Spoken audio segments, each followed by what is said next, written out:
moment de joie, n'est-ce pas? En donnant.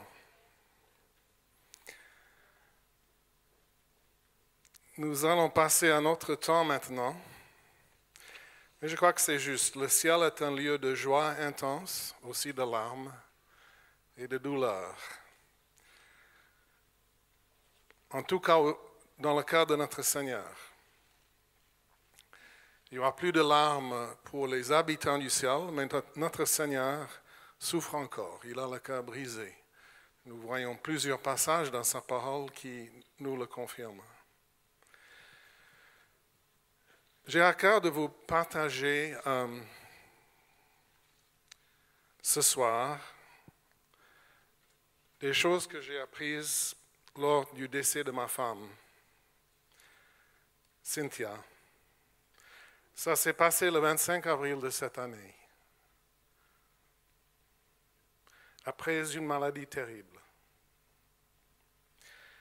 Et je suis entré, avant son décès, dans un tourbillon où tout devenait étrange. Tout a changé dans ma vie. Et ça reste encore très étrange.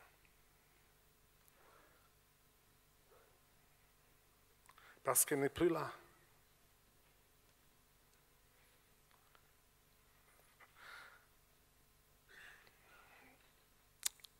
Et sa maladie et son décès étaient des événements très publics aussi. Moi, je suis de nature une personne plutôt privée, discrète. Mais là, ce n'était pas une option, à cause de qui elle était. Ici en Europe francophone, et aussi à Jeunesse en Mission.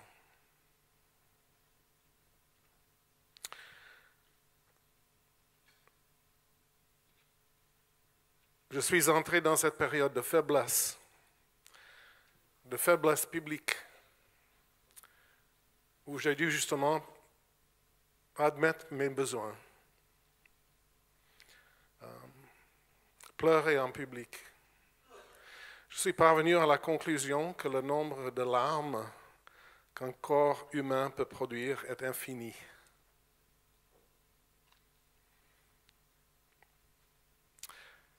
Et puis j'ai aussi été submergé par la bonté de tant de personnes du monde entier. À cause de notre cercle de relations, des milliers et des milliers et des milliers de personnes ont prié pour sa guérison. Et je n'exagère pas. C'était dans les milliers. Beaucoup de milliers. Des églises entières, Jeunesse en Mission dans le monde entier. Pourtant, le Seigneur n'a pas exaucé ces prières. Mon fils Philippe et moi, on avait reçu chacun de son côté, avant qu'il n'arrive ici, depuis les USA, on avait chacun reçu que le Seigneur n'allait pas exaucer ses prières. C'était bien avant sa mort. Bon, on était d'accord d'espérer encore. On priait avec ceux qui venaient prier pour sa guérison. Nous prions aussi, nous, pour sa guérison. On attendait surtout le jour de Pâques. On a dit au Seigneur, ça serait un bon jour, ce dimanche-là, pour une résurrection.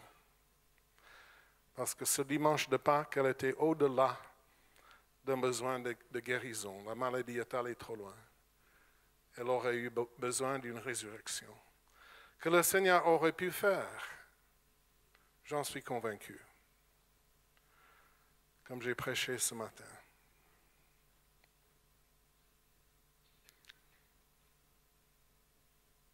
Mais nous, Philippe et moi, on n'était pas surpris quand finalement elle est partie.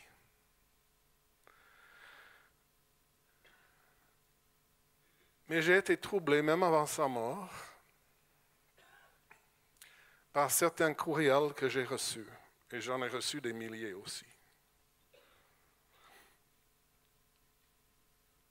Le premier disait ceci, d'un jeune couple. comment une telle femme de Dieu aurait pu avoir une telle maladie? C'était deux chrétiens, mais je suppose qu'ils n'avaient jamais lu leur Bible. Parce que dans la Bible, nous voyons beaucoup de récits de bonnes personnes aimant le Seigneur auxquelles des choses terribles arrivent. Ça fait partie de notre monde. Une des questions que nous retrouvons souvent dans les psaumes et dans les proverbes, c'est le contraire. Pourquoi les méchants réussissent? Pourquoi les méchants prospèrent et les bons souffrent? Mes chers amis, le monde est comme ça. Depuis Éden, notre monde est déformé, tordu par le péché. Toute la création. Et ce n'était pas la volonté de Dieu. Débarrassons-nous de cette idée non biblique, que tout ce qui se passe est désiré par Dieu. Ce n'est pas biblique. Il n'a jamais voulu de telles maladies terribles, d'accidents horrifiques, des désastres comme des tsunamis, des tremblements de terre qui tuent des centaines de personnes. J'étais surtout irrité par ce courriel, ce premier, parce que les gens qui posent ce genre de questions, qui croient que rien de mauvais peut arriver à quelqu'un de consacré, ils n'ont pas de réponse. Donc, la chose suivante qu'ils disent, c'est bon, peut-être que ce n'était pas une femme de Dieu. Ou bien, peut-être qu'elle était dans le péché. Alors, je n'allais pas recevoir ça. Et j'ai vu que c'était une attaque contre sa vie. Et c'est pour cela que j'ai commencé à écrire sur certains de ces principes. Des petits messages, je ne sais pas combien, 5, 6, que vous pouvez lire si vous êtes sur Facebook. Et à ma surprise, le Seigneur a bien utilisé ces messages. Beaucoup les ont envoyés à des amis, des membres de la famille en deuil. Et ça fait encore effet. J'en suis content. Mais l'autre chose qui a commencé à se passer, c'est que les gens m'écrivaient en disant « Moi, j'ai des questions au sujet de Dieu. » Et c'est cette question éternelle, pourquoi le Seigneur n'exauce pas certaines prières? Et j'ai vu là que l'ennemi voulait s'attaquer au caractère de Dieu. En encourageant, en tentant certaines personnes avec ces questions-là. Nous avons tous prié. Pourquoi il n'a rien fait? Il y a une réponse très courte. Parce qu'il est Dieu. Et c'est lui qui décide. Ce n'est pas nous. Moi, je suis parvenu à la conclusion que j'ai écrite. Bien que tous ces milliers d'amis ont prié, il y en a qui ont jeûné aussi.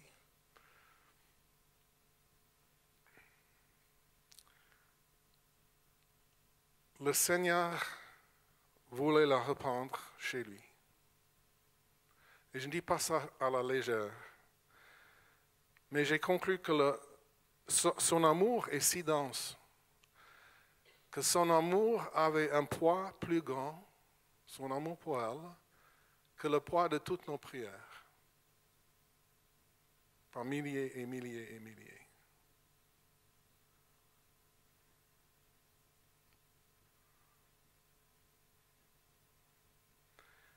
Et ces personnes continuent à prier pour moi, ont continué après son décès, continuent encore. J'ai eu une autre grâce, c'est très tôt dans ma vie, déjà dans mon école au Charlotte-Agobé en 1974, que Lauren Cunningham m'a enseigné sur ce genre de questions, sur le caractère et la nature de Dieu. Et je n'ai jamais douté de son amour pour nous, pour Cynthia. Jamais. Et je ne douterai jamais de l'amour de mon Sauveur qui a donné sa vie pour moi sur une croix. Je ne vais pas questionner ce qu'il fait et ce qu'il ne fait pas.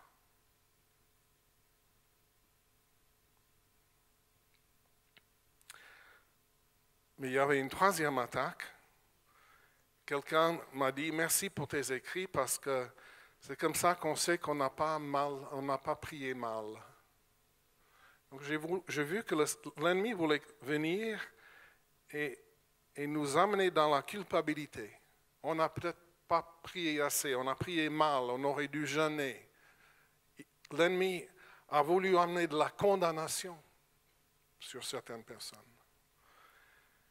Et j'ai vu que l'ennemi voulait s'emparer du décès de Cynthia pour ses buts à lui. Et je n'allais pas recevoir ça. Il n'allait pas profiter de son décès. Et c'est pour ça que j'ai écrit. Et c'est pour ça que je parle de ces choses. Je crois que c'est pour ça que le Seigneur m'a laissé ici. Nombreux étaient ceux qui ont prié que sa mort glorifie le Seigneur et avance le royaume de Dieu. Moi, je n'ai pas vu tout de suite comment ça pourrait se passer. Mais j'ai vu, après son décès, avant et après, l'impact que sa vie a eu dans notre village. Un village traditionnel dans n'importe quelle culture, c'est peut-être la population la plus fermée à un nouveau message. Mais tout le village a été ébranlé, secoué, touché. Parce que tout le monde la connaissait.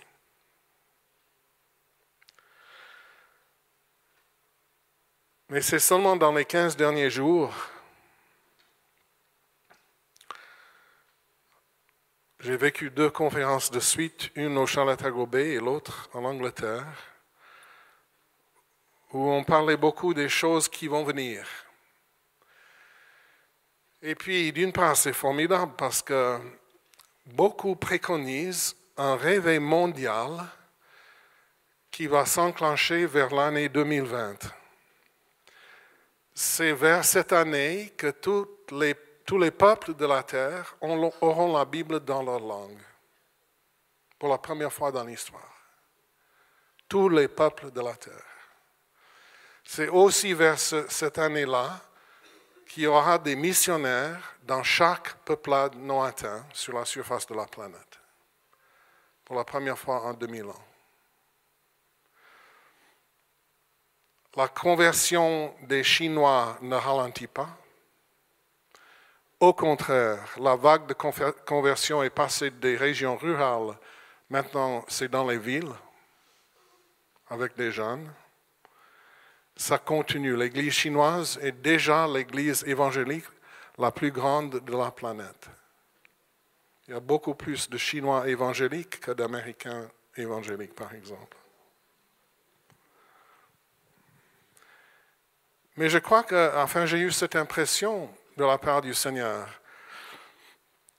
S'il y aura un réveil mondial, où des millions vont entrer dans le royaume dans un court laps de temps, qu'est-ce qui pourrait enclencher ce réveil? Alors, c'est évident. C'est quand l'idole tombe par terre et les gens ne mettront plus leur confiance dans les idoles qui jusqu'ici les ont retenus d'entrer dans le royaume. Quelle est l'idole principale qu'on adore sur cette planète? Mammon. Et pas seulement en Occident, mes amis. C'est une des idoles principales de la Chine, de l'Inde, de l'Indonésie. S'il y aura un réveil mondial, il faut que cette idole tombe. Et le Seigneur, dans son amour, va permettre cela. Mais j'ai tout de suite eu une autre pensée. Le Seigneur m'a dit, vous n'êtes pas prêts.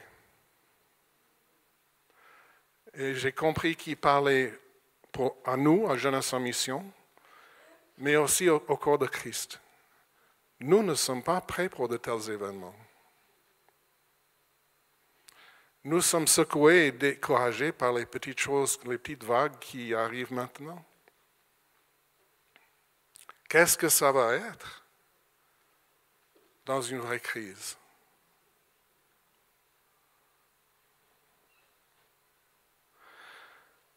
Et j'ai demandé au Seigneur, qu'est-ce que ça va être grave à quel point? Il m'a dit une chose.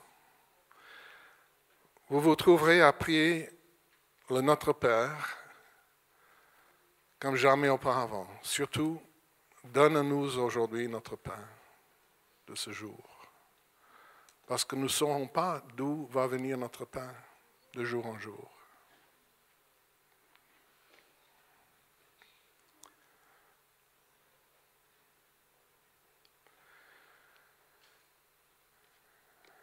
Quand ces choses arriveront,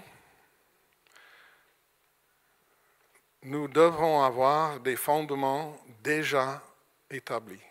Parce qu'au moment de la crise, ça va être trop tard. Il va falloir que ces choses soient établies bien avant. Quand l'impensable arrivera. Qu'est-ce que c'est l'impensable?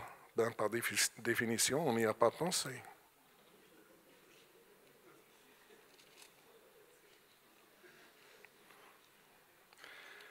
Mais en ces mêmes jours, j'ai été frappé par un petit verset que j'avais vraiment sous-estimé, comme la plupart des versets dans la Bible. C'est 1 Pierre 4, depuis le verset 12. 1 Pierre 4, depuis le verset 12. Bien-aimés, ne soyez pas surpris, comme d'une chose étrange qui vous arrive, de la fournaise qui est au milieu de vous pour vous éprouver. Alors, je dois confesser que j'ai été surprise. Si vous m'aviez demandé l'année passée quelle est la chose la pire que tu peux imaginer, ça aurait été, je ne sais pas, un incendie dans notre jardin, une sécheresse pour un été entier qui tuerait toutes mes fleurs. Des choses comme ça, quoi. Mais ce verset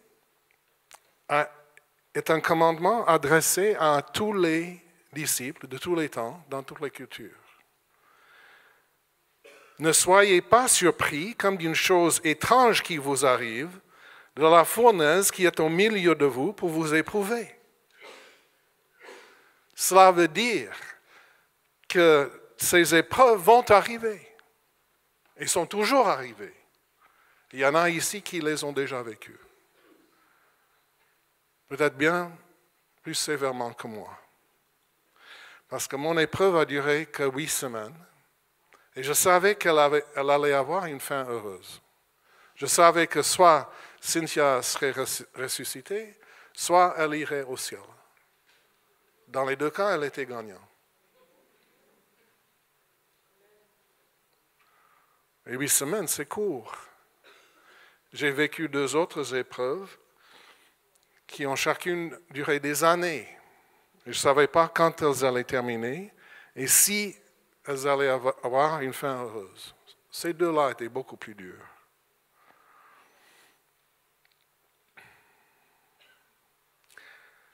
Donc la parole nous avertit depuis 2000 ans que ces choses vont nous arriver. Donc il faut que nous soyons préparés. Nous soyons préparés. Il ne faut pas que nous soyons surpris. On a été un peu trompé par cette période de croissance économique et de paix relative qui a duré maintenant depuis la fin de la Deuxième Guerre. C'est la période de paix en Europe la plus longue de l'histoire du continent et la période de prospérité ininterrompue la plus longue pour toute la planète. En Chine, davantage de pauvres sont passés de la pauvreté absolue à la classe moyenne que dans n'importe quel autre moment dans l'histoire de l'humanité. Des centaines de millions ne sont plus pauvres. Il y a eu ce mouvement vers la prospérité. Et nous, parce que nous ignorons l'histoire et nous ne lisons pas trop la Bible, pas très sérieusement en tous les cas, nous pensons que ça allait continuer. C'est ce que nous pensions. C'est plutôt la pensée de Voltaire que la pensée d'un historien.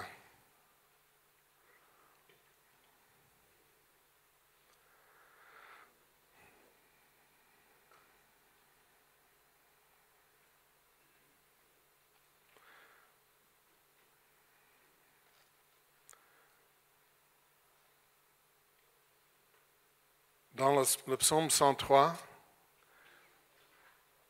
il y a un verset, le verset 7, qui nous lance un défi. Et je crois que c'est un défi pour maintenant. Le psaume 103, le verset 7, où on lit « Dieu a manifesté ses voies à Moïse, ses œuvres aux enfants d'Israël. » Il a manifesté ses voies à Moïse, ses œuvres aux enfants d'Israël. Donc les enfants d'Israël étaient contents de voir les œuvres de Dieu, les miracles de sa provision, de sa délivrance. Ils s'arrêtaient là. Mais Moïse voulait l'intimité avec Dieu. Il voulait connaître les voies de Dieu. Il voulait connaître pourquoi Dieu agissait comme cela dans certaines situations et pas comme cela dans d'autres. Quels étaient les principes de son action? Les voies de Dieu. Nous avons reçu ce défi quand j'étais étudiant à GEM dans les années 70, notamment par Joy Dawson. Elle a dit, est-ce que vous allez vous contenter de voir les actions de Dieu, de voir ce que Dieu fait, ou est-ce que tu voudrais plutôt connaître ses voies et mieux comprendre pourquoi il fait les choses et pourquoi il ne fait pas d'autres? Dans cette génération, il y a des gens qui feraient le tour du monde pour voir un miracle. Et ils le font. Est-ce qu'ils sont aussi sérieux pour connaître les voies de Dieu? Qu'est-ce que je veux dire par cela? On va passer au psaume 145, cet hymne fantastique. Le psaume 145. Et au verset 17, nous lisons « Le Seigneur est juste dans toutes ses voies et miséricordieux dans toutes ses œuvres. » Je préfère la traduction plus moderne qui dit « Il est bon dans toutes ses œuvres. Il est bon dans tout ce qu'il fait. » Et chers amis, ça c'est notre point de départ. Nous devons être convaincus de ce principe qui décrit qui Dieu est dès maintenant. Et ce n'est pas que nous essayons d'arriver là en trouvant des explications qui vont peut-être nous prouver que Dieu était bon. Non, parce qu'on n'arrivera jamais.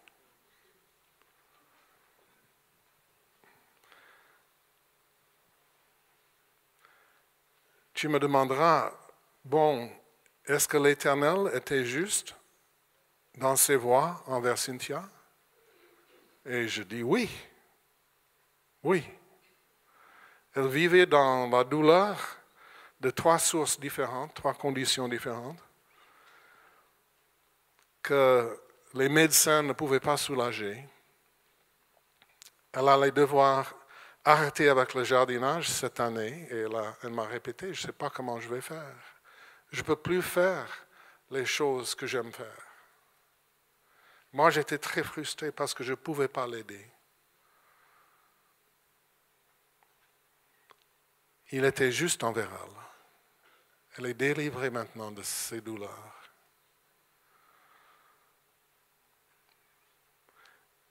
Tu pourras me demander, mais oui, mais est-ce qu'il a été bon envers toi, toi qui restes derrière? Oui.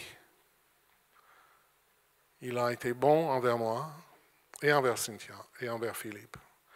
Philippe aussi a été dérangé de voir sa souffrance, qu'il a comprise quand il est venu visiter avec sa fiancée en 2010, Il était frustré comme moi, qui ne pouvait rien faire.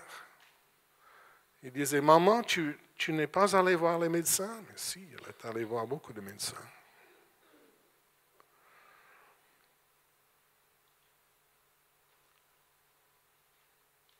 Le soir du 25, on nous téléphonait à la maison, on avait passé tout l'après-midi à l'hôpital d'Aubonne. Et l'infirmière a dit, viens tout de suite. Conduis tranquillement, mais viens tout de suite. Donc, on a sauté dans la voiture, moi, Philippe et sa femme Amy et la sœur de Cynthia Alice.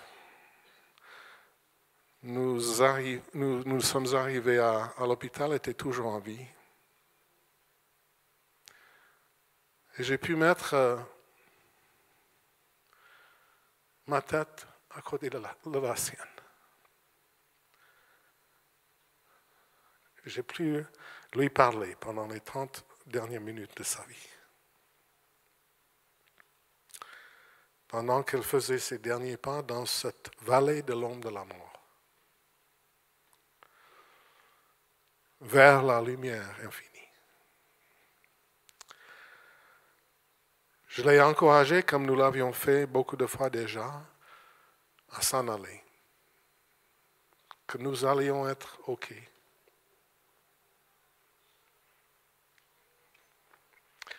Et dans ce moment-là, j'ai ressenti la paix du Seigneur et son amour pour elle. Je ne savais pas où mon amour terminait et son amour commençait. Mais c'était un moment très précieux. Après son dernier souffle, Philippe a prié une très belle prière. Et nous l'avons quitté. Mais c'est mon témoignage. Le Seigneur est juste dans toutes ses œuvres. Et bon dans tout ce qu'il fait. Est-ce que je pourrais vous demander de répéter ce verset avec moi? Une phrase à la fois. Je le dirai et vous le direz après, d'accord? Le Seigneur est juste dans toutes ses voies. Et bon dans toutes ses œuvres. Le Seigneur est juste dans toutes ses voies. Et bon dans toutes ses œuvres. Le Seigneur est juste dans toutes ses voies. Et bon dans toutes ses œuvres.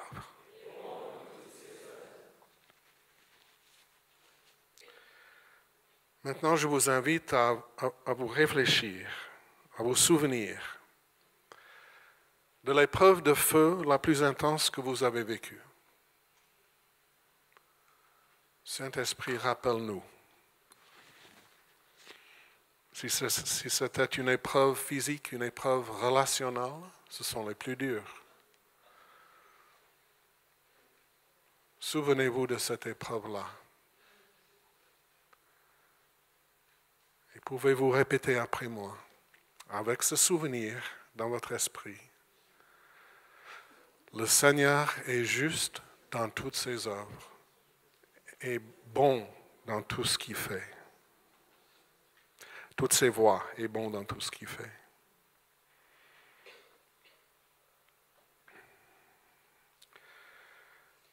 Nous vivons deux tentations de nos jours qui sont très fortes, qui sont assez subtiles. Deux tentations qui sont employées par l'ennemi de nos âmes dans le monde entier. Et nous devons nous en méfier parce qu'elles nous sapent la force. Et c'est elles qui vont nous empêcher d'être prêts pour l'épreuve de feu qui va certainement venir. La première, nous trouvons très bien illustrée dans un petit passage dans le premier chapitre de Luc. C'est l'annonce de l'ange Gabriel à Zacharie, le père futur de Jean-Baptiste. Traduit parfois, son nom est parfois traduit Zacharias, Zacharie. Vous vous souvenez de ce récit? Zacharie, cette année-là, est le sacrificateur qui tenait vers l'autel de Dieu. C'est lui qui entrait dans le temple du Seigneur pour offrir le parfum. Lui seul. Et à côté de l'autel du temple, l'ange Gabriel apparaît à cet homme et lui fait une annonce fantastique. Je ne vais pas le lire en détail, c'est Luc 1, depuis le verset 11. Mais il annonce la naissance de Jean-Baptiste, cet homme qui va vivre une vie tout à fait différente que celle des autres et qui va ramener le peuple de Dieu envers lui.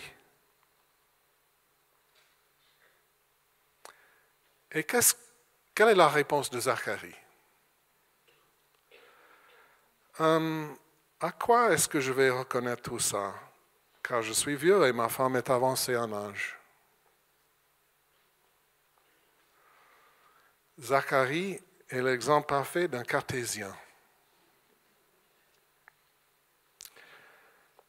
Parce que lui, il ne peut pas comprendre comment Dieu va faire ça, donc il n'y croit pas trop.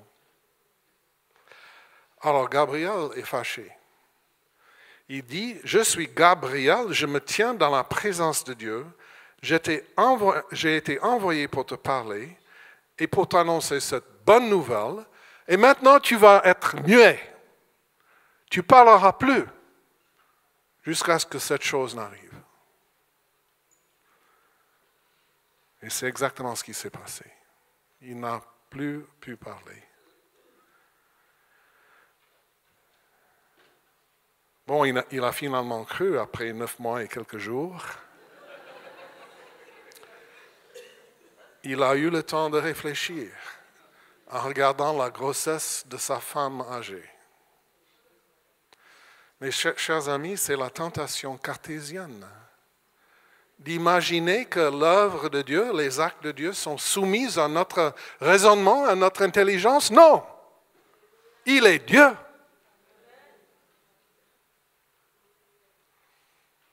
C'est un des pièges de l'ennemi le plus fort. Nous savons exactement, même avant Descartes, comment ce piège est entré dans l'Église, par qui et où et quand.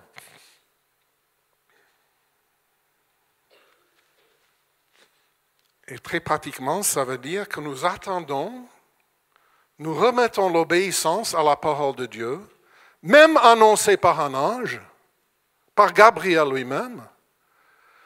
Nous remettons notre obéissance jusqu'à ce que nous comprenions les choses. Quelle idolâtrie! Nous élevons notre pensée, notre raisonnement et notre compréhension bien au-delà, au-dessus de la parole de Dieu même. Nous attendons de comprendre avant d'obéir. Nous attendons, parce qu'on ne comprend toujours pas. Et puis, on ne parvient jamais à l'obéissance. Je connais 2 hommes au monde qui n'attendent pas, qui passent de la parole, la confirmation de la parole, à l'obéissance, sans hésitation. Avec leur femme, ils sont Lauren Cunningham de Jeunesse en Mission et Jean-Marc Bigler.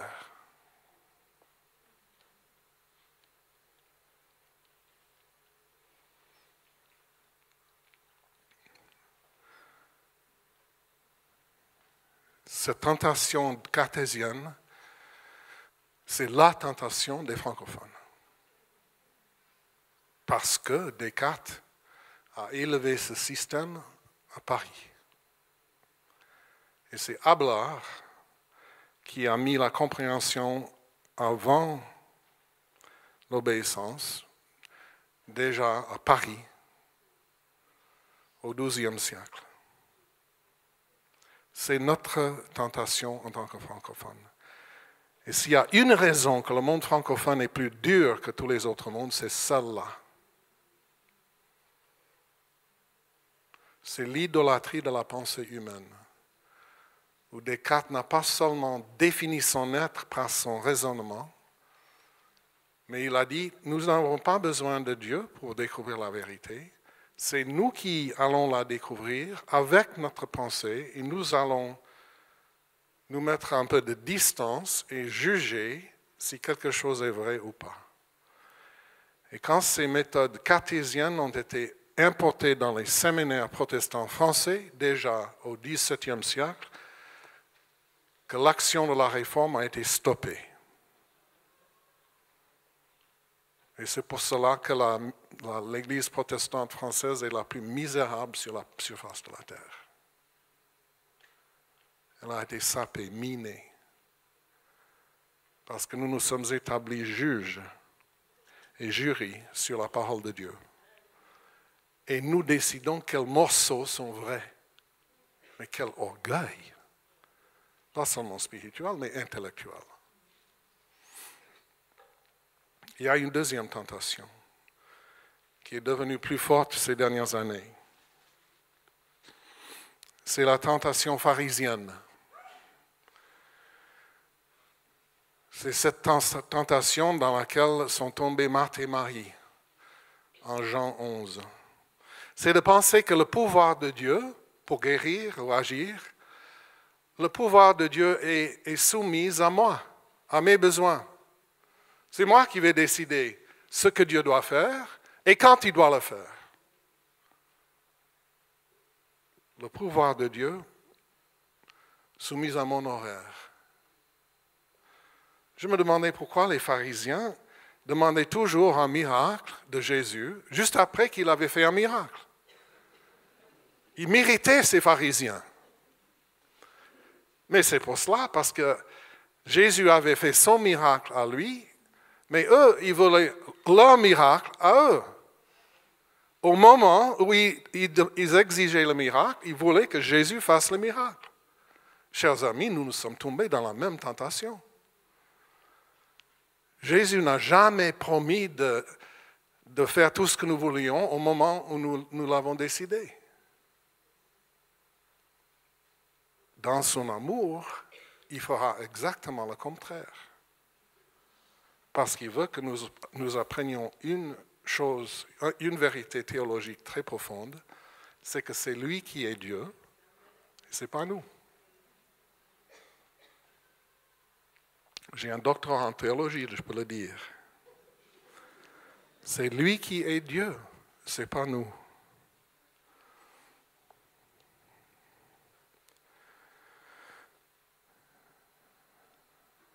J'aimerais inviter l'équipe de louange à venir sur scène.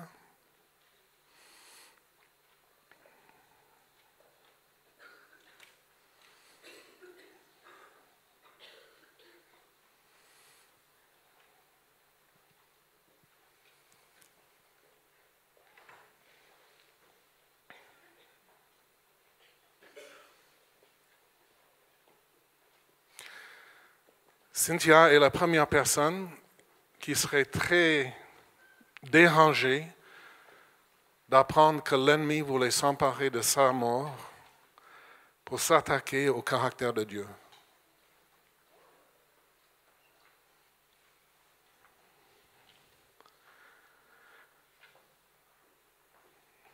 C'est pour ça que je vais prêcher ces choses, enseigner, écrire. Nous pouvons, chers amis, nous trouver sur le roc. Et le roc, c'est son caractère. C'est son amour dans toutes ses dimensions. C'est sa justice dans toutes les situations. C'est sa bonté au milieu des désastres. Ne soyez pas surpris quand les épreuves arrivent, comme je l'ai été. Mais je vais vous inviter à sceller cet enseignement ce soir dans la louange en décidant que vous allez croire avec moi que le Seigneur est juste dans toutes ses voies et bon dans tout ce qu'il fait. Et que ça sera décidé maintenant, ce soir, dans vos vies. Et quand l'impensable arrive, vous n'allez pas devoir essayer de calculer comment le Seigneur pourrait être bon dans cette situation. Non, parce que vous aurez ce point de départ, comme j'ai dit. Le point de départ, c'est Dieu est bon. Et si nous ne comprenons pas le reste, nous le comprendrons plus tard. Peut-être au ciel, ou peut-être avant. Parce que dans l'économie de Dieu, la compréhension suit l'obéissance. Réfléchissez, on a tous vécu cela. Le Seigneur nous a demandé de faire quelque chose d'un peu incompréhensible, comme danser pendant l'offrande. Pour beaucoup d'entre nous, c'était d'aller à Jeunesse en mission, la mission la plus bizarre sur la planète. On n'a pas compris pourquoi, mais on a obéi et la compréhension a suivi. N'attendons pas de comprendre avant d'obéir, parce que nous n'obéirons jamais. Et c'est exactement ce que l'ennemi veut.